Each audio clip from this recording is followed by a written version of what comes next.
Phone આવે એ ફોનના number રાખજો અને મીડિયાના માધ્યમથી હું પોલીસવાળાને કહેવા માંગુ છું કે તમારું કામ કાયદો અને વ્યવસ્થા જાળવાનું છે, નિષ્પક્ષે ચૂંટણી કરાવવાનું છે। તમારી સામે કોઈ ફરિયાદ કરે તો એના એક્શન શું લેવા એ કામની જવાબદારી તમારી છે।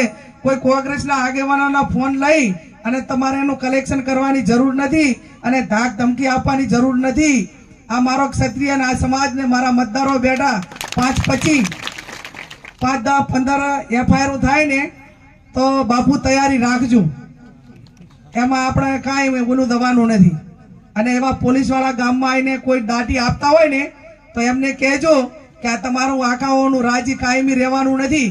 એ તમે 8મી તારીખ સુધી તમને સારી જગ્યાએ મૂકવા માટેની વાતો કરશે, તમને ફૂલાવશે, પણ નોકરી તમારે 58 વર્ષ કરવાની છે અને 58 વર્ષ નોકરીનો પગાર એ તમે ભાજપનો પગાર નથી લેતા, તમે પ્રજાના પરસેવાનો પગાર લ્યો છો।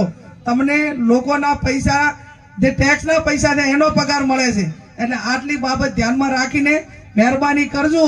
અને મેં કીધું એમ કે અમે ગાંધી વિચારધારાવાળા કાયદો વ્યવસ્થાને માનીએ છીએ, બધાને સન્માન આપીએ છીએ, પણ છતાં તમે તો કાયદાને ઓવરટેક કરીને, નિયમોને ઓવરટેક કરીને ક્યાંક ને ક્યાંક કોઈને દબાવવા માટેના પ્રયત્નો કરશો તો પછી તમે જેવા છો એવા અમને થવામાં વાર લાગશે નહીં।